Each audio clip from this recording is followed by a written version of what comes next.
नमस्कार सभी को। परीक्षा जंक्शन के इस प्लेटफॉर्म पे सभी का हार्दिक स्वागत है।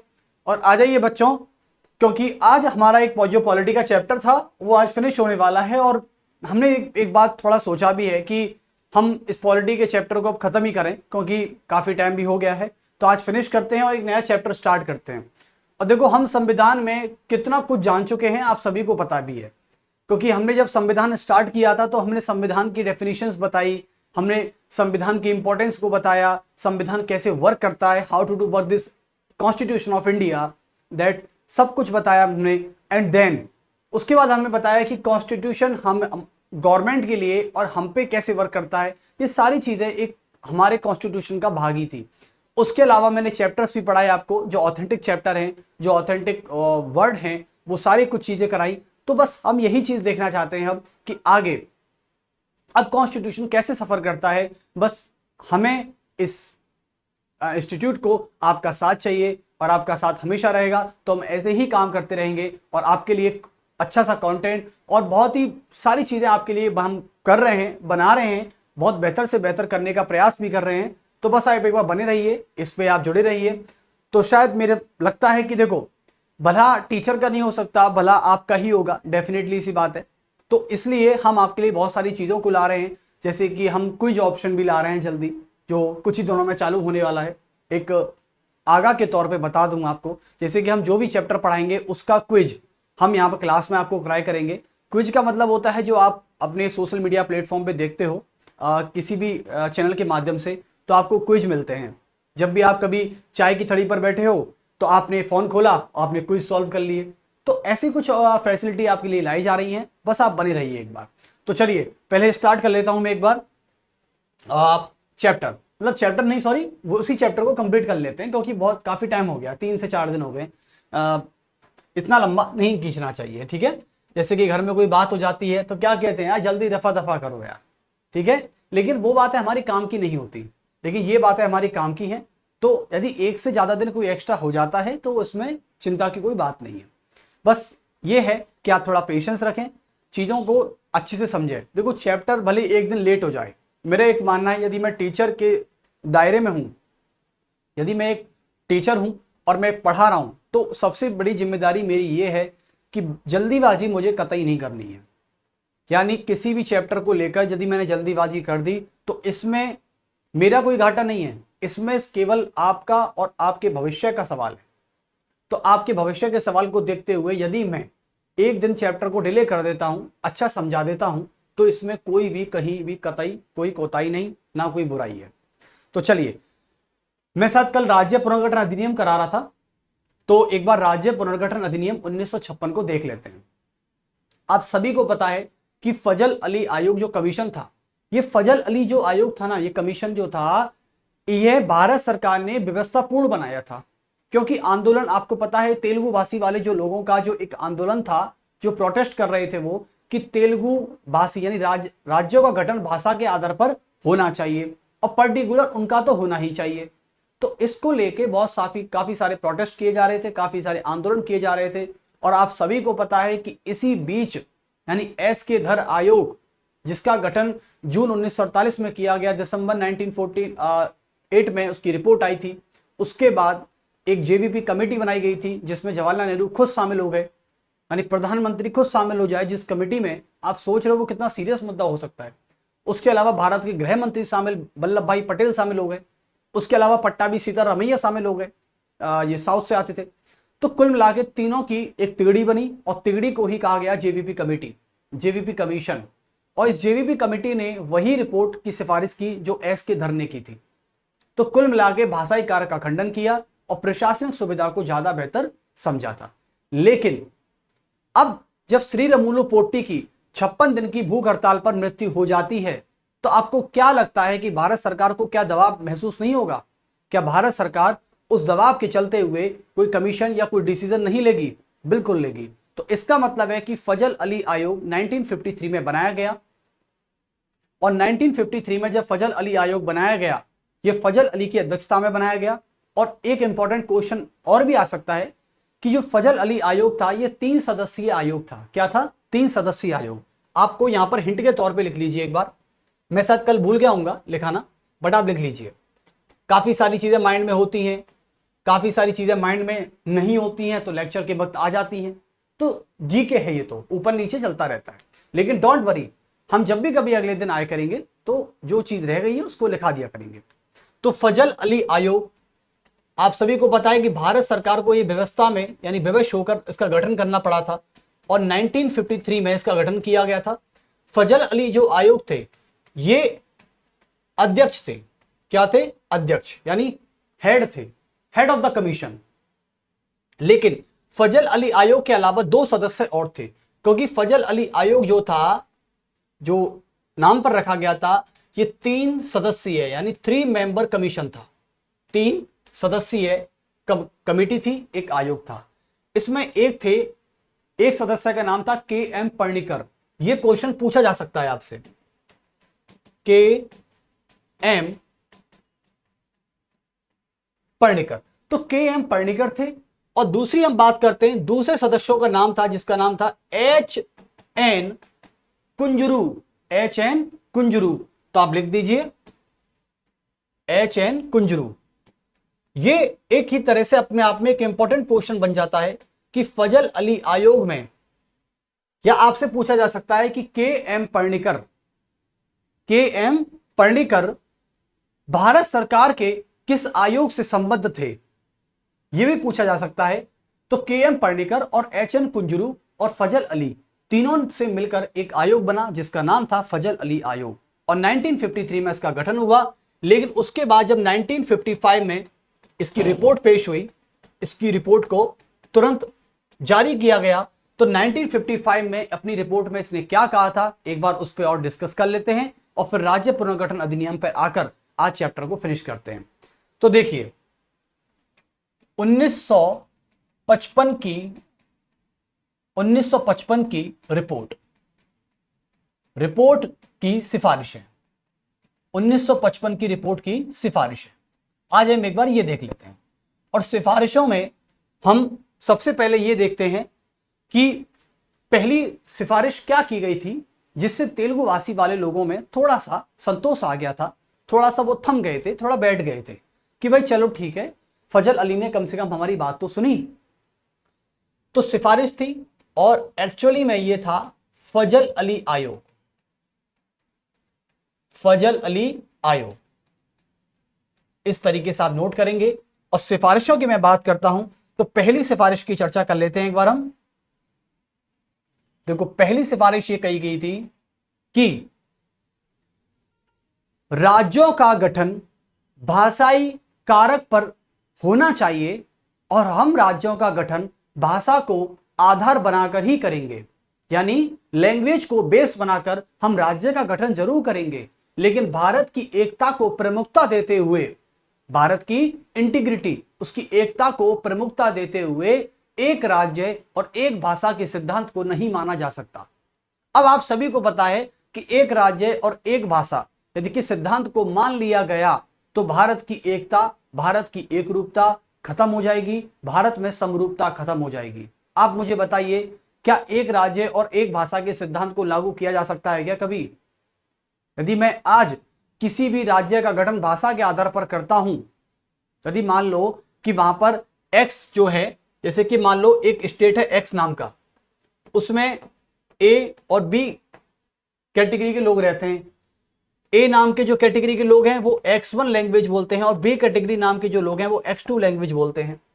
ठीक है, लेकिन ए कैटेगरी वाले लोगों की संख्या लगभग से लगभग 70% है और बी कैटेगरी वाले लोगों की संख्या लगभग 30% है। तो आप मुझे ये बताइए, माइनॉरिटी किस बेसिस पे हुई? माइनॉरिटी हुई लिंग्विस्टिक बेसिस पे। किस पे? लिंग्विस्टिक। इसे कहते हैं भाषाई अल्पसंख्यक। यदि 30% जो भाषा है वो कम लोग बोलते हैं, लेकिन 70% भाषा वहां की ज्यादा लोग बोलते हैं, तो कुल मिला के लिंग्विस्टिक जो माइनॉरिटी है वो बी कैटेगरी के लोगों की है। और जब लिंग्विस्टिक माइनॉरिटी बी कैटेगरी के लोगों की है तो आप समझ सकते हैं कि भाषाई अल्पसंख्यक को देखते हुए बी कैटेगरी के लोगों को एक अलग स्टेट दिया जा सकता है एक अच्छी मांग पर। लेकिन भाषा को ही प्रमुख आधार बनाया जाएगा, लेकिन इसके साथ साथ कई सारी चीजें देखनी होंगी, जैसे कि प्रशासनिक सुविधा देखनी होगी, आर्थिक स्थिति देखनी होगी, सांस्कृतिक और भाषाई अल्पसंख्यक देखना होगा। सब चीज और लोगों का कल्याण भी देखना होगा। तो कुल मिला के ऐसे सारे फैक्टर देखे जाते हैं। तो बस आप समझ गए हैं। तो आप लिख सकते हैं कि इसमें रिपोर्ट आई थी, लेकिन आयोग ने कहा, आयोग ने स्पष्ट किया, आयोग ने स्पष्ट किया कि राज्यों के गठन में, राज्यों के गठन में भाषा को प्रमुख आधार बनाया जाएगा, राज्यों के गठन में भाषा को प्रमुख आधार बनाया जाएगा, प्रमुख आधार बनाया जाएगा, प्रमुख आधार बनाया जाएगा, लेकिन एक राज्य और एक भाषा के सिद्धांत को नहीं माना जा सकता। लेकिन एक राज्य और एक भाषा के सिद्धांत को नहीं माना जाएगा या नहीं स्वीकार किया जाएगा, नहीं स्वीकार किया जाएगा। और बात भी अच्छी है भाई, कल को यूपी वाले, कल को तमिलनाडु के वाले लोग ये बोलते हैं, मान लो कल को फजल अली आयोग ये कह देता भाई कि एक राज्य और एक भाषा के सिद्धांत को मान लो, कल को मान लो ये कह देता, तो आपको क्या लगता है, क्या भेदभाव नहीं होता? जब आपकी तमिलनाडु में नौकरी लगती और आप तमिलनाडु में मान लो कोई स्टार्टअप करने जाते, आपने सोचा कि यार मुझे मछली का व्यापार करना है, मुझे मत्स्य पालन करना है, मैं तो तमिलनाडु जाऊंगा। अब मछली राजस्थान में तो मिलेगी नहीं, क्योंकि राजस्थान में समुद्र तट ही नहीं है, मछली पालन कैसे करोगे? जाना पड़ेगा आपको केरल की तरफ या तमिलनाडु की तरफ जाना पड़ेगा, मालाबार तट जाना पड़ेगा, कोरोमंडल तट जाना पड़ेगा। ठीक है, अब वहां आप चले गए, लेकिन तमिलनाडु के लोगों ने यह बोल दिया आपसे कि भाई साहब आप तो राजस्थान से हो, वहां तो राजस्थानी लैंग्वेज चलती है, इसलिए आप यहां से भाग जाओ, हम यहां पे आपको रुकने नहीं देंगे। तो आप बोलोगे भाई क्यों नहीं रुकने दोगे आप मुझे यहां पे रहने क्यों नहीं दोगे? तो आप तमिलनाडु वाले लोग बोलेंगे इसलिए नहीं ठहरने देंगे भाई साहब आपको, क्योंकि आप राजस्थान से हो और आप राजस्थानी बोलते हो, हम तमिल से, हम तमिलनाडु से हम तमिल बोलते हैं, तो एक राज्य एक भाषा, तो इसलिए भाई साहब आपको वहां से बैग की पैकिंग करनी पड़ती और तमिलनाडु से सीधे चेन्नई से फ्लाइट लेके जयपुर जाना पड़ता। तो इससे अच्छा है कि एक राज्य और एक भाषा नहीं हो, यानी कुल मिला के एक राज्य में एक से अधिक भाषाएं बोली जा सकती हैं, आप वहां सुकून से रह सकते हो, आप वहां चैन से रह सकते हो। चलिए, तो स्वीकार नहीं किया जाएगा इस सिद्धांत को कभी भी भविष्य में। चलिए, अब फजल अली आयोग ने यह बताया, लेकिन इस आयोग ने ठीक है तो इस आयोग ने राज्यों के गठन में चार प्रकार की, यानी राज्यों के गठन में चार प्रकार के कारक बताए। अब आपका मुझसे क्वेश्चन होना चाहिए, आप मुझसे क्वेश्चन किया करो। मैं कह रहा हूं जब मेरी क्लास यूट्यूब पर जाती है, पब्लिश होती है, तो आप सभी जब वीडियो देखते हैं, चाहे नॉर्मल स्पीड पे देखें चाहे हाई स्पीड पे देखें, आप जब मेरी वीडियो देखते हैं तो वहां पे मुझसे क्वेश्चन किया करें। वहां पे कमेंट बॉक्स में जाकर वहां पर ये बताए करें कि सर कल को मान लो ये हो जाए तो ये क्या होगा। अरे मैं सीरियसली बता रहा हूं, मैं उन कमेंट का आंसर करूंगा, मैं आपकी कमेंट का वेट करता हूं कि कोई कमेंट करे और ताकि क्वेश्चन पूछे। देखो फालतू बातें नहीं, केवल क्वेश्चन की बातें, या फिर आपको अच्छा लगा रेस्पॉन्स तो आप रेस्पॉन्स दे सकते हैं, बस इसके अलावा और कुछ नहीं। तो आप वहां पे मुझसे क्वेश्चन भी कर सकते हैं, ताकि आपका जब कमेंट पब्लिश होगा तो उसे दुनिया देखेगी। आप समझ रहे हो, उसे कितने सारे लोग देखेंगे। और इससे आपका छोटी सी बात बता दूं, आजकल इंप्रेशन के पीछे दुनिया भाग रही है, तो इंप्रेशन बनाना है तो ऐसा बनाओ ना, आप ऐसा क्वेश्चन पूछो कि आपको 4 लोग देखें और फिर आपसे पूछें कि भाई तुम कहां से पढ़ रहे हो, भाई कौन सी किताब यूज कर रहे हो, इतना अच्छा क्वेश्चन पूछते हो। तो ऐसे इंप्रेशन बढ़ाओ। लेकिन आज की दुनिया गलत तरीके से इंप्रेशन बढ़ा रही है अपना। तो मैं कह रहा हूं कि आपको लगता है कि सर से क्वेश्चन पूछना चाहिए, आप पब्लिकली कमेंट करिए, मुझसे पूछिए, या तो मैं कमेंट बॉक्स में आंसर करूंगा या फिर आपको कल या परसों के दिन जब लेक्चर होगा तब मैं आपको यहां पर आंसर करूंगा। ठीक है,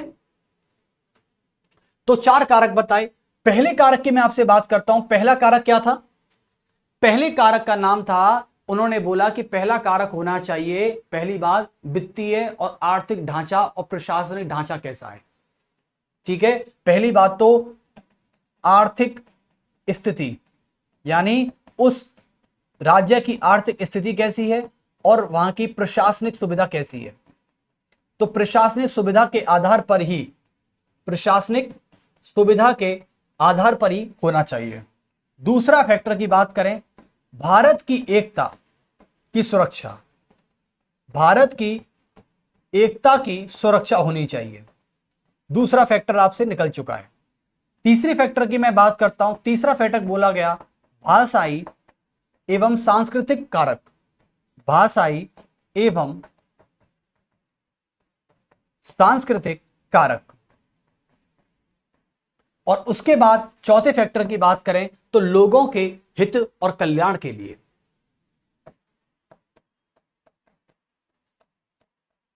लोगों के हित एवं कल्याण के लिए। अब मुझे एक चीज बताइए, क्या ऐसा कभी एक बार हुआ है? बिल्कुल हुआ है। जैसे कि आप सभी को पता है, इन चारों फैक्टरों को ध्यान में रखते हुए अभी जून 2014 में, कब? जून 2014 में मनमोहन सिंह जब भारत के प्रधानमंत्री थे तो उन्होंने आंध्र प्रदेश से तेलंगाना को अलग किया था। किया था, नहीं किया था? तो उन्होंने आंध्र प्रदेश से तेलंगाना राज्य को अलग किया। वहां पे कई सारे फैक्टर काम कर रहे। तेलंगाना राज्य को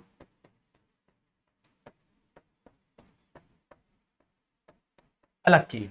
तो कुल मिलाके इसी चीज को देखते हुए चारों फैक्टरों को देखा गया और जिसमें भाषा भी इन्वॉल्व थी, जिसमें भाषा भी इन्वॉल्व थी। तो कुल मिलाके आप बात समझ गए हैं। एच.एन. कुंजरू का नाम याद रखना और के.एम. पढ़नेकर का नाम याद रखना। फजल अली सबको याद रहता है। तो रिपोर्ट आपने पढ़ ली। अब जब रिपोर्ट पढ़ ली है तो इसका मतलब है कि भाषा को मैं क्या बना दूं? भाषा को प्रमुख आधार बना दूं। और चलिए, अब फजल अली आयोग की रिपोर्ट के बाद संसद ने क्या किया? संसद ने एक बहुत बड़ा काम किया और वो ये काम कर दिया कि 1 नवंबर 1956 को संसद ने 7वां संवैधानिक संशोधन, 7वां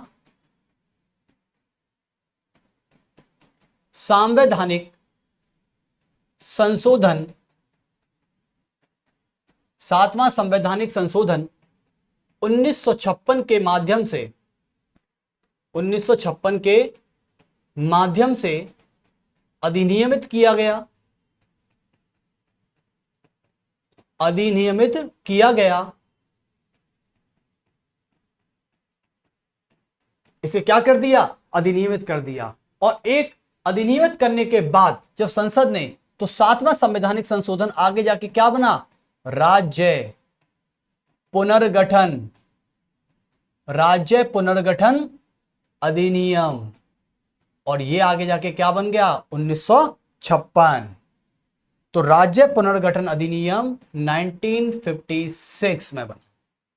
और राज्य पुनर्गठन अधिनियम के माध्यम से क्या किया गया? राज्यों को कभी किसी एक क्षेत्र को मिलाकर के कहीं दूसरे क्षेत्र को मिलाकर, कहीं तीसरे क्षेत्र को मिलाकर, ऐसे कर करके एक राज्य बनाई। किसी को किसी से अलग किया, किसी को कहीं जोड़ा। तो अब बात करते हैं पहले आंध्र की बात। जैसे कि आपको पता है, भाषा के आधार पर गठित होने वाला भारत का पहला राज्य था आंध्र प्रदेश। तो आंध्र प्रदेश को इन्होंने कैसे बनाया, एक बार इस पर चर्चा कर लेते हैं। देखो, आंध्र प्रदेश को बनाने में, जैसे कि जब आंध्र प्रदेश को बनाया तो आंध्र प्रदेश को एक्चुअली में हैदराबाद की रियासत को मिलाकर बनाया गया था। तो आप लिख सकते हैं यहां पर कि हैदराबादी, यानी यहां पर लिख सकते हैं कि हैदराबाद राज्य, हैदराबाद राज्य या रियासत को मिलाकर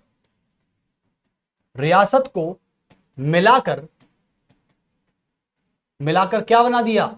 आंध्र प्रदेश बना दिया। आंध्र प्रदेश बना दिया और यह भारत का पहला राज्य था भाषा के आधार पर गठित होने वाला। उसके बाद हम बात करते हैं, यहां लिख सकते हैं इस तरीके से कि भाषा के आधार पर, भाषा के आधार पर गठित होने वाला, गठित होने वाला भारत का पहला राज्य, भारत का पहला राज्य। तो कुल मिला के अब यहां तक बात समझ गए हैं आप। इस बात को नोट आउट कर लेना तरीके से, क्योंकि यह बात आपसे पूछी भी जा सकती है। Very good. अब मैं आपसे एक बात करता हूं, जैसे कि आंध्र प्रदेश तो बन गया, लेकिन उसके बाद और सारी चीजों को भी अंजाम दिया गया। जैसे कि एक बात कर लेते हैं हम केरल की यहां पे। अब बात, आप सभी केरल राज्य जानते हो? अच्छा, केरल राज्य को 3 भागों से मिलकर बनाया गया था। पहली बात करते हैं, जैसे कि पहला भाग कौन सा था? केरल राज्य को 3 भागों से मिलकर बनाया गया। केरल, ये ऐसे ही नहीं बना केरल, केरल को बनाया गया 3 भागों से मिलकर, और 3 भागों की चर्चा यहां पर कर लेते हैं एक बार। चलो यहां कर लेते हैं। तो पहला भाग क्या था? पहला भाग था दक्षिण कन्नड़ का, दक्षिण कन्नड़, जिसे आप आज कन्नड़ भाषा में के नाम से क्षेत्र को जानते हो। दक्षिण कन्नड़ का कसरगोड़े, दक्षिण कन्नड़ का कसरगोड़े, दक्षिण कन्नड़ का कौन सा? कसरगोड़े, इसको मिलकर बनाया। दूसरे भाग की बात करते हैं। दूसरा भाग था मद्रास राज्य का मालाबार, जिसे आज मालाबार तट के नाम से जानते हो, वो केरल में ही है। तो एक था मद्रास राज्य का कौन सा? मालाबार, जिसे आज आप मालाबार तट के नाम से जानते हो। और तीसरा भाग जो था जिससे केरल बना, वो था आपका केरल में करीबन ये था, एक्चुअली में पहला भाग जो था, चलो वो एक बार मैं रिकॉल करा दूंगा। मद्रास से ले लिया, कन्नड़ से ले लिया, हाँ एक और भाग था इसका, कोई नहीं, चलो हम इसको एक बार लिखा देंगे पूरा कंप्लीट करके। चलो अब तो केरल राज्य यहां पर आपको समझ में आ गया। साउथ की तरफ था कुछ ऐसा याद आ रहा है मुझे, बट कोई नहीं। तो केरल राज्य 3 भागों से मिलकर बना था। अब हम बात करते हैं किसकी? जैसे कि राजस्थान की। राजस्थान कैसे बना बताइए? देखो राजस्थान की अलग कहानी है। जैसे कि अजमेर रियासत से, अजमेर रियासत को मिलाकर राजस्थान बनाया गया। अजमेर रियासत को मिलाकर राजस्थान बनाया गया, राजस्थान बनाया गया। बहुत बढ़िया। तो राजस्थान भी रियासतों में बटा हुआ था, लेकिन अजमेर के आसपास की सभी रियासतों को मिलाया और अजमेर को मिलाया और क्या बना दिया? राजस्थान बना दिया। तो ऐसी कुछ बातें थी। और बातें कर लेते हैं एक बार। और कौन सा था? जैसे कि पटियाला और पूर्वी पंजाब को मिलाकर पंजाब बनाया गया। पटियाला प्लस पूर्वी पंजाब, क्योंकि पश्चिमी पंजाब तो पाकिस्तान की तरफ जाएगा, सिंध की तरफ जाएगा, उसको नहीं लेंगे। पूर्वी पंजाब, पटियाला और पूर्वी पंजाब को मिला के क्या बनाया गया? पंजाब बनाया गया। ऐसी कुछ बातें थी। और कोई बातें हो सकती हैं? बिल्कुल हो सकती हैं। सौराष्ट्र, सौराष्ट्र और बंबई राज्य को मिलाकर बंबई बनाया गया पूरा। तो लिख सकते हैं जैसे कि सौराष्ट्र को मिलाकर, सौराष्ट्र प्लस कच्छ के क्षेत्र को, कच्छ के क्षेत्र को, कच्छी है, कच्छ के क्षेत्र को मिलाकर क्या बनाया गया? बंबई राज्य बनाया गया, बंबई राज्य बनाया गया। और कोई बात हो सकती है क्या? बिल्कुल हो सकती है। विंध्याचल प्रदेश, यानी विंध्याचल प्रदेश और भोपाल राज्य को मिला के एमपी बनाया गया। तो विंध्याचल, विंध्याचल, आपने विंध्याचल की पहाड़ियां सुनी होंगी ज्योग्राफी में। तो विंध्याचल प्रदेश प्लस भोपाल राज्य को मिलाकर, भोपाल राज्य को मिलाकर क्या बनाया गया? यहां पर मध्य प्रदेश बनाया गया। और आपको याद है कि मध्य प्रदेश से एक दिन झारखंड अलग हो जाएगा, ये सब अलग चीज है। तो पहले हम राज्यों का गठन कर रहे हैं, फिर नए नए राज्य बनाएंगे, देखना आर्टिकल 2 और 3 का प्रयोग करके। तो ऐसे ऐसे कुछ यहां पर राज्य थे, ठीक है, और इस प्रकार से हम यहां पर राज्यों का गठन कर रहे थे। राजस्थान बना है, पंजाब बना है, बंबई राज्य यानी महाराष्ट्र बना है, एमपी बन गया, आंध्र बन गया, केरल बन गया। और अब आते हैं जैसे कि गोवा। देखो, एक तो था गोवा और एक था प्लस में दमन दीव। दमन दीव मैं एक्चुअली मैं आपको बता दूं, जो जो गोवा और दमन दीव थे ना, ये 1962 में यानी 1961 में, पहले तो 1961 की बात कर लेते हैं। 1961 में यहां पर 1961 से पहले और लगभग औपनिवेशिक काल से, यानी जब से पुर्तगाली यहां पर आए थे भारत में, तब से लेकर और 1961 तक गोवा पर पुर्तगालियों का शासन था। और जब गोवा पर पुर्तगालियों का शासन था तो यहां पर पुर्तगाली पैर जमा के बैठ गए थे। लेकिन जब हमारा संविधान आजाद हो गया, संविधान बन गया, देश आजाद हो गया, संविधान बन गया, पहले लोकसभा चुनाव भी हो गए जिसके प्रधानमंत्री जवाहरलाल नेहरू थे, तो 1961 में उन्होंने सेना के माध्यम से पुर्तगालियों को यहां से खदेड़ा यानी भगाया। और उसके बाद गोवा और दमन दीव को 1962 में, यानी यहां पर 1961 तक तो पुर्तगालियों का शासन था, पुर्तगालियों का शासन था। लेकिन 1962 में 1962 में क्या किया, गोवा और दमन दीव को मिला के क्या बना दिया, एक यूटी बना दिया। क्या बना दिया, यूटी। तो इसे कहते हैं केंद्र शासित प्रदेश। ऐसे गोवा बना, ठीक है, ये हो गया। और दूसरी बात आती है दादरा एवं नागर हवेली। और आप सभी को पता है कि गोवा और दमन दीव 1962 से लेके, गोवा जो था 1962 से लेके और 1987 तक क्या था, यूटी था। लेकिन 1987 में इसको क्या बना दिया गया, एक राज्य बना दिया गया।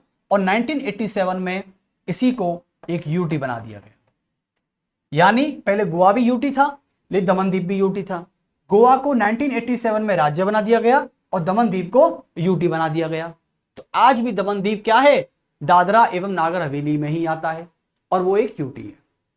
उसके बाद मैं आपसे बात करता हूं नेक्स्ट, ये तो गोवा दमन दीव की बात। उसके बाद एक बात और कर लेते हैं, जैसे कि एक था दादरा एवं नागर हवेली। दादरा एवं नागर हवेली आप सभी को पता है आज भी एक यूटी है। लेकिन इस पर भी देखा गया तो 1954 तक, 1954 तक यहां पुर्तगालियों का शासन था। यहां पुर्तगालियों का शासन था।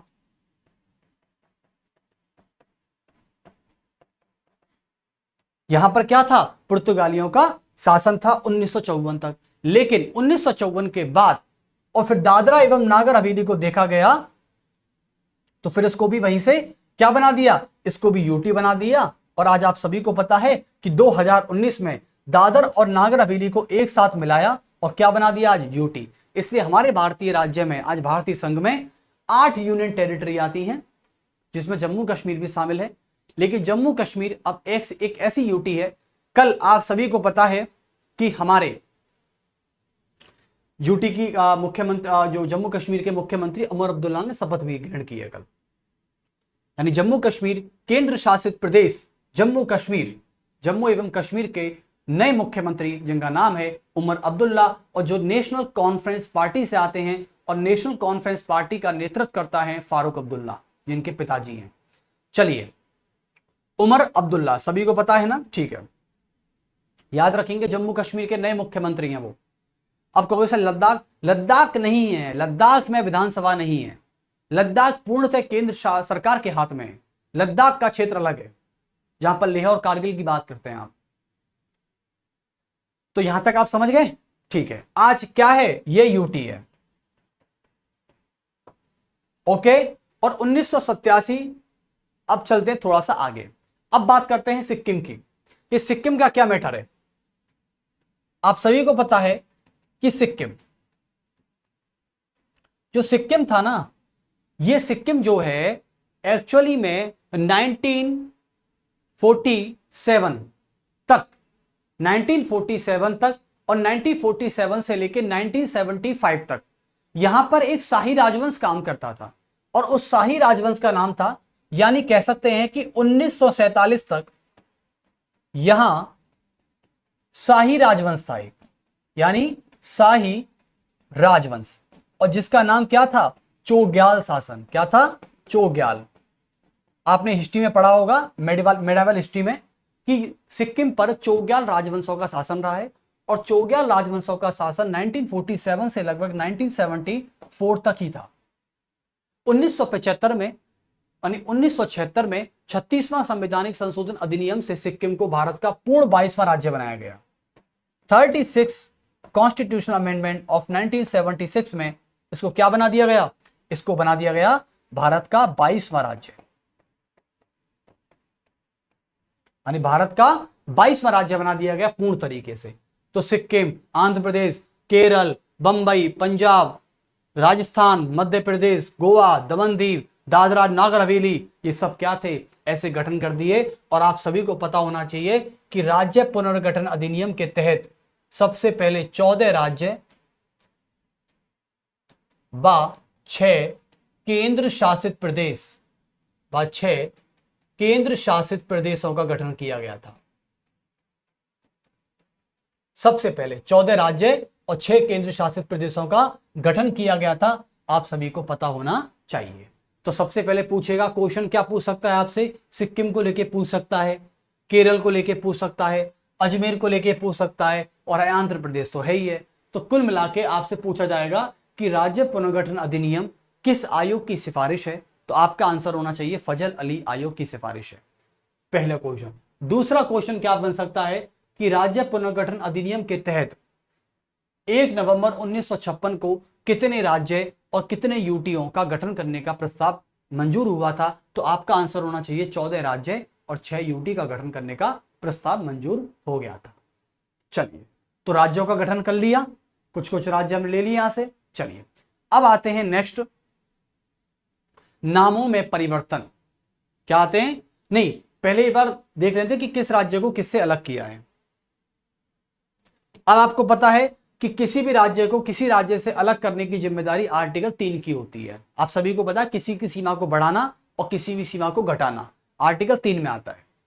जैसे कि आप सभी को पता है कि महाराष्ट्र, पहले महाराष्ट्र में, जिसको बंबई राज्य कहा गया, महाराष्ट्र में पहले गुजराती बोलने वाले लोग रहते थे, लेकिन गुजराती बोलने वाले लोगों के लिए अलग से गुजरात और मराठी बोलने वाले लोगों के लिए अलग से मराठी बना दिया गया। तो महाराष्ट्र से गुजरात को अलग किया गया, यानी महाराष्ट्र से गुजरात बना, पहली बात। दूसरी बात और क्या कर लेते हैं, महाराष्ट्र से गुजरात कह रहा हूं मैं, गोवा और दमन दीव पहले एक साथ हुआ करते थे, इसको भी लिख लें, गोवा प्लस दमन दीव ये एक साथ हुआ करते थे, लेकिन गोवा को 1987 में क्या कर दिया गया, पूर्ण राज्य बना दिया गया, एक कंप्लीट स्टेट बना दिया। और वहीं दमन दीव को 1987 में एक केंद्र शासित प्रदेश रहने दिया, केंद्र शासित प्रदेश रहने दिया इसको। चलिए, तो गोवा और दमन दीव पहले एक साथ काम करते थे। अब आते हैं दादरा और नागर हवेली, आप सभी को पता ही है। चलो ठीक है, बहुत अच्छे। तो ऐसे करके अब जैसे कि और बात कर लेते हैं, जैसे कि मध्य प्रदेश की मैं बात करता हूं, तो मध्य प्रदेश से किसको अलग किया गया, मध्य प्रदेश से झारखंड बनाया गया। क्या बनाया गया, झारखंड बनाया गया। चौथी बात कर लेते हैं, जैसे कि उत्तर प्रदेश से उत्तराखंड बनाया गया, उत्तर प्रदेश से कुछ भाग अलग करके क्या बना दिया गया, उत्तराखंड बना दिया गया। उसके बाद और बात कर लेते हैं, जैसे कि एक मिनट रुकिए, हाँ, मध्य प्रदेश झारखंड। अब आता है बिहार, मध्य प्रदेश से आप छत्तीसगढ़ करिए एक बार, ये थोड़ा सा अलग हो चुका है, यहां पर छत्तीसगढ़ करें आप। मध्य प्रदेश से छत्तीसगढ़ की बात करिए, ठीक है। और एक आता है बिहार से अलग करके झारखंड राज्य का निर्माण किया गया, बिहार से अलग करके झारखंड राज्य का निर्माण किया गया, आप सभी को पता है। उसके बाद छठवीं बात कर लीजिए, आंध्र प्रदेश से अलग करके तेलंगाना राज्य बनाया गया। आंध्र प्रदेश से अलग करके तेलंगाना राज्य बनाया गया। ये भी आपको समझ में आ गया होगा मेरे हिसाब से तो, ठीक है। चलिए, तो ऐसे करके कुछ राज्यों से कुछ राज्य अलग बनाए गए और ऐसे गठन कर दिया गया। लेकिन अब आते हैं नामों के परिवर्तन को लेकर। ये नामों का जो परिवर्तन है ना, ये बहुत इंपॉर्टेंट हो सकता है। नामों का परिवर्तन, तो यहां पर लिख दिए कि वे राज्य जिनका नाम परिवर्तन किया गया, जिनका नाम परिवर्तन किया गया, देखो सीरीज से पढ़ेंगे, परिवर्तन किया गया। अच्छा, तो आपसे क्वेश्चन ये पूछा जाएगा कि भारत का वह पहला राज्य जिसका नाम परिवर्तन किया गया था, मुझे बताइए कि भारतीय संविधान के किस अनुच्छेद में आपको लगता है कि भारतीय संविधान के किस अनुच्छेद में किसी वर्तमान राज्य की सीमा, उसको कम करना, उसको बढ़ाना, उसको पुनर्सीमन करना और किसी भी एक राज्य के जिलों को दूसरे राज्यों के जिलों में शामिल कर देना या उसको कम कर देना, आपको क्या लगता है, या किसी भी राज्य के नाम को चेंज कर देना, इसमें कौन सा आर्टिकल आएगा? आर्टिकल 3 आएगा। इसमें क्या आएगा? आर्टिकल 3। तो कुल मिला के भारत का पहला वो राज्य, ये क्वेश्चन है वेरी वेरी इंपॉर्टेंट, भारत का वह पहला राज्य जिसका नाम परिवर्तन किया गया, उसका नाम था पहले संयुक्त प्रांत। आप सभी कमेंट बॉक्स में आंसर करेंगे इसका, संयुक्त प्रांत, जिसका नाम आगे जाके 1950 में 1950 में जब हमारा संविधान लागू हो गया था, आर्टिकल 3 भी प्रभावी हो गया था, तो संयुक्त प्रांत 1950 में जिसका नाम बदल के क्या कर दिया गया?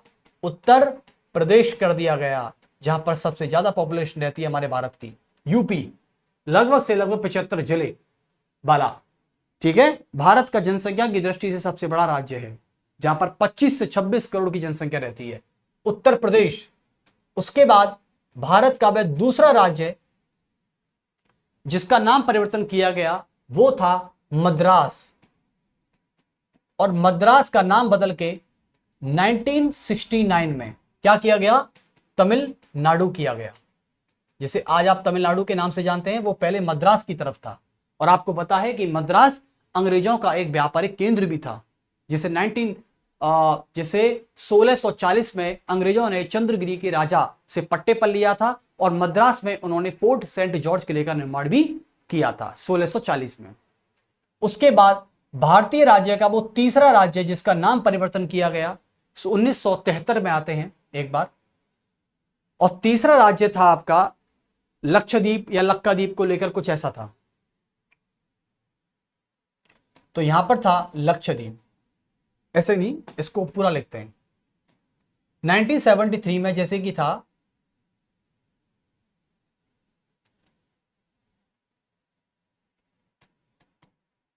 लक्काद्वीप प्लस अमीनी द्वीप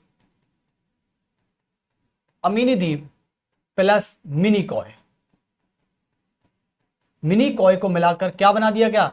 एक लक्षद्वीप बना दिया गया, जिसका नाम आज आप सभी को पता है। और एक्चुअली में लक्षद्वीप को जो था ना, ये मद्रास राज्य से अलग करके बनाया था, इसको मद्रास राज्य से अलग करके बनाया था।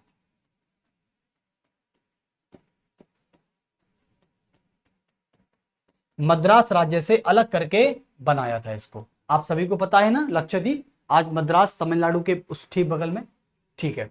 उसके बाद चौथे की बात कर लेते हैं। चौथा क्या था आपका? 1993 में 1993 में आपको पता है कि 1992 में एक एक्ट पारित हुआ था जिसका नाम था 69वां कॉन्स्टिट्यूशनल अमेंडमेंट 1992, और इसमें दिल्ली यूटी को, दिल्ली केंद्र शासित प्रदेश को, दिल्ली केंद्र शासित प्रदेश को, केंद्र शासित प्रदेश को भारतीय क्षेत्र की राष्ट्रीय राजधानी क्षेत्र दिल्ली घोषित किया गया। राष्ट्रीय राजधानी क्षेत्र नई दिल्ली घोषित किया गया। नई दिल्ली घोषित किया गया। तो कुल मिला के 69वां संवैधानिक संशोधन 1993 में हुआ था।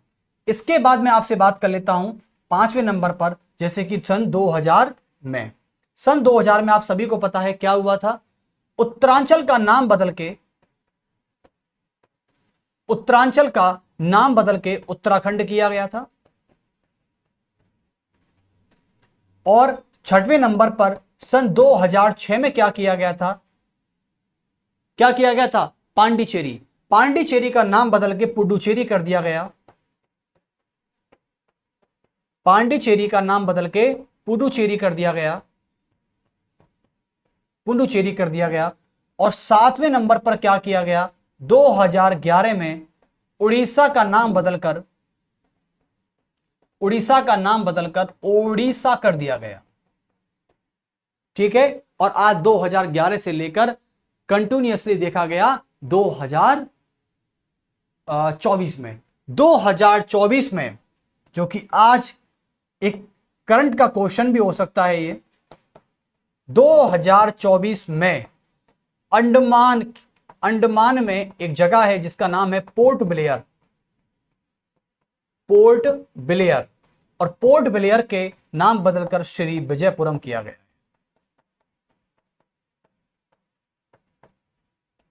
और इसका उद्देश्य यह था कि भारत में जो आज भी गुलामी का जो प्रतीक हैं उनको सभी को हटाने की जिम्मेदारी केंद्र सरकार लेके बैठ गई है। और यह केंद्र सरकार काफी ताकतवर केंद्र सरकार है।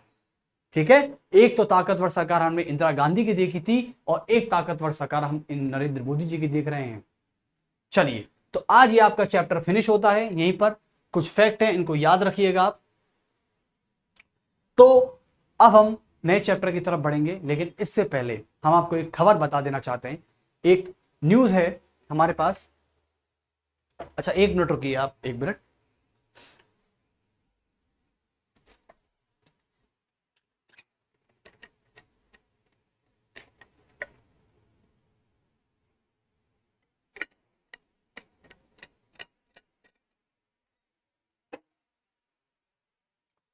हमारे पास एक न्यूज है कि कल हमारे संविधान की ताकत देखो कितनी है। पहले जम्मू कश्मीर में आर्टिकल 370 के हटने से पहले जम्मू कश्मीर जो कि एक राज्य था, पूर्ण राज्य, लेकिन वो ऐसा राज्य था, राजा हरिश्चंद्र के समय से चली आ रही प्रथा। वो प्रथा ये थी कि आर्टिकल 370 जो था वह जम्मू कश्मीर में एक अलग संविधान की व्यवस्था करता था। वहां के नागरिकों को भारत के अन्य क्षेत्रों की तुलना में ज्यादा अधिकार मिलते थे, ज्यादा विशेष अधिकार मिलते थे, और वो जम्मू कश्मीर के लिए अलग संविधान बनाता था। वो संविधान पूरे जम्मू कश्मीर में लागू होता था, भारत के किसी अन्य क्षेत्र को छोड़कर। यानी भारत का संविधान कभी भी आर्टिकल 370 से पहले जम्मू कश्मीर राज्य में लागू नहीं होता था। आप सोच रहे हो कितनी बड़ी बात कही है मैंने, लेकिन यह बात सच है कि आर्टिकल 317 के हटने से पहले पूरे भारत का संविधान जो कि सबसे बड़ा संविधान, वो जम्मू कश्मीर राज्य पर लागू नहीं होता था, क्योंकि जम्मू कश्मीर राज्य के लिए आर्टिकल 370 एक अलग संविधान के प्रावधान, उसकी व्यवस्था करता था। समझ गए ना। और अलग संविधान की व्यवस्था जब करता था तो वहां पे अलग झंडा हुआ करता था। वहां पे पहले राष्ट्रगान नहीं होता था, नहीं, पहले वहां का ही नेशनल सॉन्ग होगा कोई, यानी वहां का झंडा अलग था, वहां का फ्लैग अलग था। पहले जम्मू कश्मीर राज्य का झंडा अलग था, फिर भारत का झंडा था। अब सोच रहे हो कितनी बड़ी विडंबना है। यानी केंद्र सरकार को 370 हटने से पहले जो भी केंद्र सरकार जम्मू कश्मीर के लिए कोई कानून बनाना भी चाहती थी, या पूरे भारत पर जो कानून बनता था, कोई संसद पूरे भारत की होती है और पूरे भारत में जम्मू कश्मीर भी आता है, लेकिन पहले क्या था कि जब संसद कोई कानून बनाती थी तो जम्मू कश्मीर को छोड़कर संसद पूरे भारत पर कानून लागू कर सकती थी, लेकिन जम्मू कश्मीर में नहीं कर सकती थी। क्यों नहीं कर सकती थी? क्योंकि जम्मू कश्मीर का संविधान अलग था, और इसके लिए पहले जम्मू कश्मीर की सरकार से, यानी राज्य सरकार से परमिशन लेनी पड़ती थी, अनुमति लेनी पड़ती थी कि हम जम्मू कश्मीर में संविधान लागू कर सकते हैं। मतलब सोच रहे हो ये कितना दोगलापन है यार, कितना दोगलापन है ये। मतलब राज्य के मुख्यमंत्री से अब भारत का प्रधानमंत्री पूछेगा कि क्या मैं आपके राज्य में ये कानून लागू कर दूं?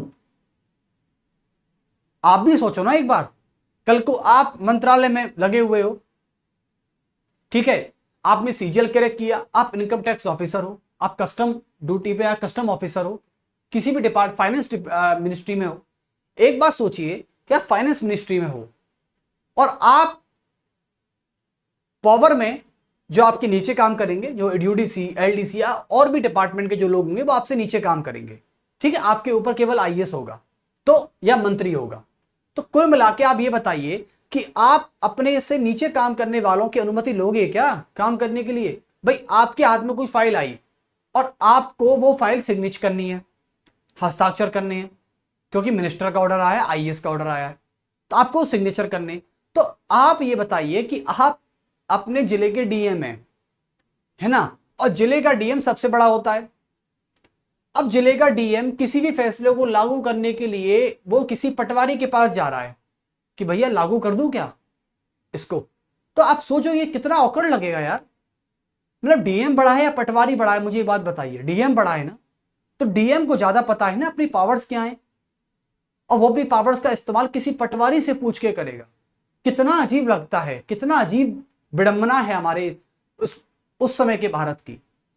तो इसलिए हमें भी शर्मिंदगी होती थी कि भारत का प्रधानमंत्री जम्मू कश्मीर के मुख्यमंत्री से, उस राज्य के मुख्यमंत्री से पूछ पूछ के काम कर रहा है। बहुत अच्छा हुआ जो आर्टिकल 370 हटी है, मैं इसका पूरा समर्थन करता हूं। देखो, और वैसे भी हमारे संविधान में जब आर्टिकल 370 डाली गई थी तो इस पे सीधा सीधा लिखा हुआ था टेम्परेरी, अस्थायी है, ये कभी भी हटाई जा सकती है। पंडित जवाहरलाल नेहरू ने इसको अस्थायी के तौर पर रखा था, लेकिन इसको बढ़ाते चले गए, बढ़ाते चले गए। वो एक अलग पॉलिटिक्स चल रही थी उनकी, मैं पॉलिटिक्स पे नहीं जा रहा। लेकिन जब से जम्मू कश्मीर में 370 हटी है, और 370 हटने के बाद आज 10 साल के बाद लोकतंत्र स्थापित हुआ है वहां पर, यह है डेमोक्रेसी।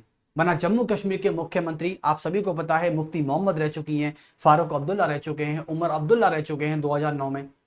क्या कुछ नहीं हुआ वहां, क्या कुछ नहीं हुआ। आतंकवादी हमले, अलगाववादी घटनाएं, कभी राष्ट्रपति शासन, कभी सैन्य शासन, कभी मार्शल लॉ लगा दो, कभी नेट बंद कर दिया गया। कितनी, कोई आतंकवादी घुस के घर में मार रहा है किसी को, किसी बम ब्लास्ट हो रहे हैं, कोई लाल चौक पर जाकर, कश्मीर के लाल चौक पर जाकर तिरंगा झंडा नहीं फहरा सकता। बताइए, मीडिया को इंडिपेंडेंस ही नहीं थी वहां पर। लेकिन आज वो सब चीज हो रही है जो भारत के अन्य क्षेत्रों में होती हैं। तो मेरा जो आपका पॉइंट ऑफ व्यू था, आप अपने पॉइंट ऑफ व्यू से भी सोचिएगा एक बार। तो आज जब उमर अब्दुल्ला, आप समझो, जम्मू कश्मीर के मुख्यमंत्री से पूछते थे, लेकिन आज आर्टिकल 370 के हटने से यदि संसद कोई कानून बनाती है तो वो जम्मू कश्मीर, पूरे भारत ही नहीं अपितु पूरे जम्मू कश्मीर पर भी लागू होगा। और ये खुशखबरी की बात है।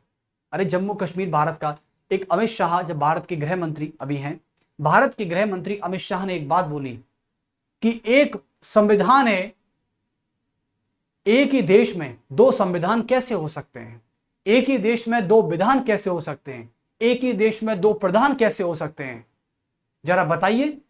एक ही देश के दो प्रधानमंत्री, और जम्मू कश्मीर के मुख्यमंत्री को जम्मू कश्मीर का प्रधानमंत्री कहते थे। आपको पता नहीं है, जब फारूक अब्दुल्ला जम्मू कश्मीर के मुख्यमंत्री बने थे तो इनको जम्मू कश्मीर का प्रधानमंत्री कहा गया था।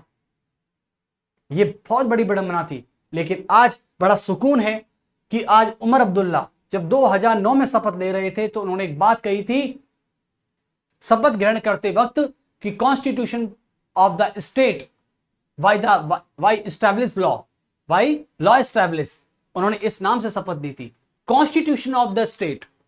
2009 में बोला था उन्होंने शपथ ग्रहण करते समय, जो ठीक भी था क्योंकि वहां का अलग संविधान था। लेकिन आज 16 अक्टूबर 2024 को जब उन्होंने जम्मू कश्मीर के बतौर मुख्यमंत्री पद की शपथ ली उमर अब्दुल्ला ने, तो उन्होंने ये साफ साफ कहा है कि मैं ईश्वर की शपथ ग्रहण करता हूं, मैं उमर अब्दुल्ला ईश्वर की शपथ ग्रहण करता हूं कि, और भारत का संविधान की, यानी कुल मिला के कॉन्स्टिट्यूशन ऑफ द स्टेट को कॉन्स्टिट्यूशन ऑफ इंडिया कह दिया गया आज।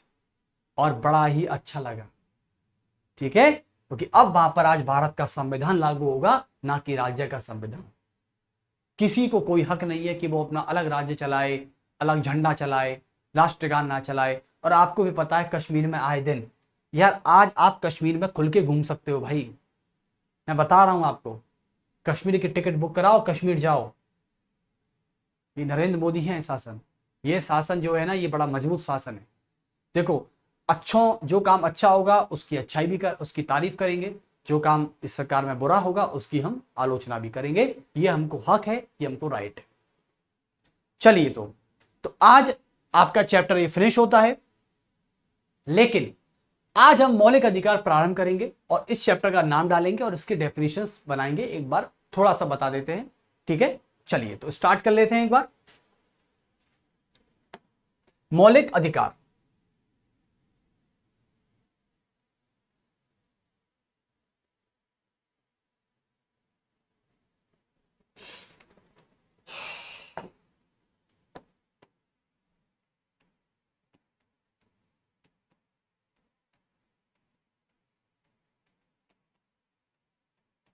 मैं कल, जब मैं थोड़ा थक जाता हूं तो मैंने कल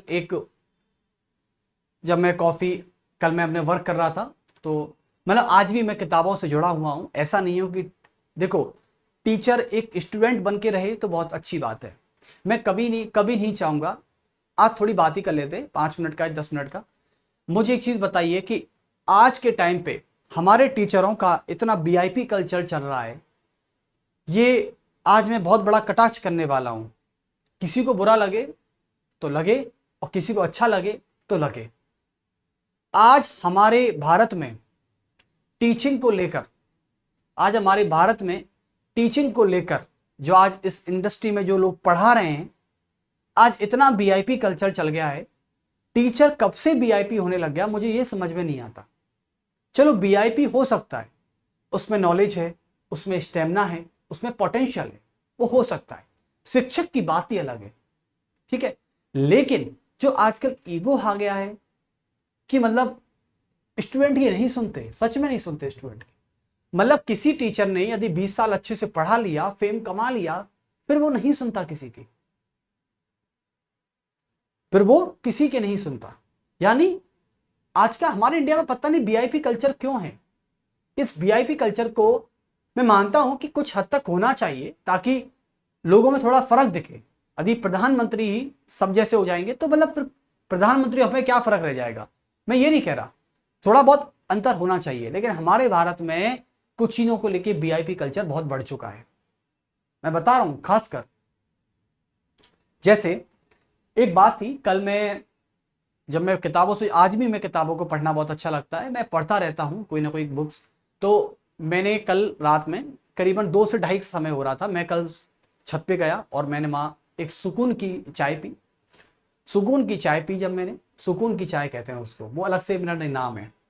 तो वहां पे मैंने अपने अंदर ही अंदर एक शायरी बनाई, आप उसे सुनिएगा। एक शायरी है कि जब आपको लगता है कि आपको जब कोई दृश्य आपकी आंखों को सुकून देता है, जब कोई दृश्य आंखों को सुकून देता है। अब जो कोई दृश्य में वो इंसान भी हो सकता है या कोई सीनरी भी हो सकती है, जैसे कि पहाड़ हैं, पेड़ हैं, या कोई भी हो सकता है। आप समझ सके मेरी भावना को। तो कहने का मतलब ये है कि जब मेरी आंखों को सुकून दे, मैं उससे इस प्रकार कुछ बोलूं, जैसे कि क्या बोलूं कि तेरी गालों की ये लालियां, तेरी आंखों का ये काजल, तेरी गालों की ये लालियां, तेरी आंखों का ये काजल, और तेरे बालों की ये जुल्फें, हाय हाय हाय। ऐसे ही मारना था तो ऐसे ही मेरी जान मांग लेती, इतना इंतजाम क्यों किया। तो कुल मिला के ये है कि तेरी गालों की ये लालियां, तेरी बालों की ये जुल्फें, और तेरे आंखों का ये काजल, हाय हाय हाय, ऐसे ही मेरी जान मांग लेती, इतने इंतजाम क्यों। ऐसे कुछ शेर बनाया। और एक शेर और है कि मैंने एक नफरत का हुनर सीख लिया और वो बेचारी मुझसे मोहब्बत कर बैठी। मैंने नफरत का हुनर सीख लिया था और वो बेचारी मुझसे मोहब्बत कर बैठी। तो कुछ मैंने यूं इस प्रकार किया कि मैंने उसे नफरत निगाहों से, यानी नफरत भरी मोहब्बत की निगाहों से देख लिया। तो कुल मिला के ये था, बहुत डीप था। तो ऐसे ऐसे शेर याद आते रहते हैं, देखते रहते हैं और माइंड में नोट करते रहते हैं। और एक भी है कि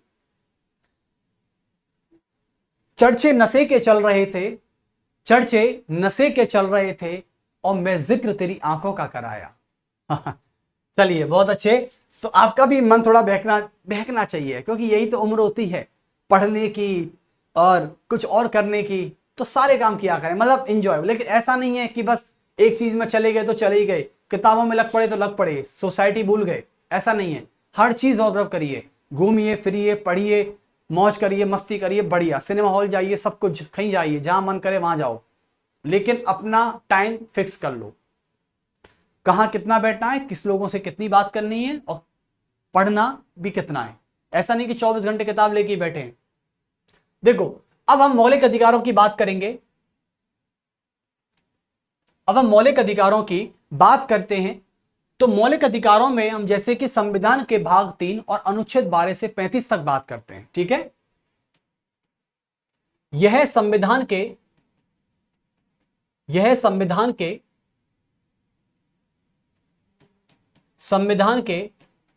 भाग 3 की तरफ आता है और अनुच्छेद 12 से 35 आता है। देखो जब मुझे कोई शख्स पसंद आएगा और जिससे मैं ये बोल सकूं, मुझे लगता है कि जब मुझे कोई दिल से कोई शख्स पसंद आएगा और मैं जब उससे ये बात बोल सकूं जैसी वो लग रही थी, समझ गए ना, तो ये शायरी उसके लिए थी, किसी और तरीके से नहीं थी ये, ठीक है।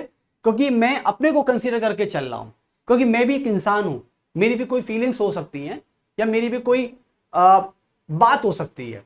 तो जब मुझे कोई ऐसा शख्स पसंद आएगा, जैसा मुझे वो दिख रहा होगा, मैं उसके लिए बिल्कुल यही शब्द बोलूंगा कि तेरी गालों की ये लालियां, तेरी आंखों की ये काजल और तेरे बालों की ये जुल्फें, हाय हाय हाय, जब ऐसे ही जान लेनी थी मेरी तो ये इतने इंतजाम क्यों। That's it. तो ये उसके लिए था। खैर कोई नहीं, ये एक पल होते हैं हमारे जीवन के, हमारी जिंदगी के, जो हमको बहुत कुछ सिखा के भी जाते हैं। और सुकरात बोलता है कि जो इंसान से मोहब्बत नहीं कर सकता, वो भगवान से क्या मोहब्बत करेगा। तो बहुत ही अच्छी बात है कि पहले आप इंसान होने के नाते इंसानों से मोहब्बत करना सीखिए, फिर आप भगवान से मोहब्बत करिएगा, क्योंकि भगवान का अंश होता है इंसान। चलिए तो अब मिलते हैं आपसे कल और इस चैप्टर को स्टार्ट करते हैं आपके सामने ही। और कल जो बढ़िया कॉन्फिडेंस के साथ और अच्छे जोश के साथ मिलेंगे फिर यहां पर हम मौलिक अधिकारों के साथ। और संविधान का भाग 3 है, प्लीज इस लेक्चर को अटेंड जरूर कीजिएगा जो मैंने अभी लिया है, ठीक है। चलिए तो मिलते हैं आपसे। आपका दिन अच्छा हो, आपका दिन मंगल हो, जो भी बचा हुआ दिन है, और बढ़िया से रहिए, खुश रहिए, मस्त रहिए। चलिए, जय हिंद।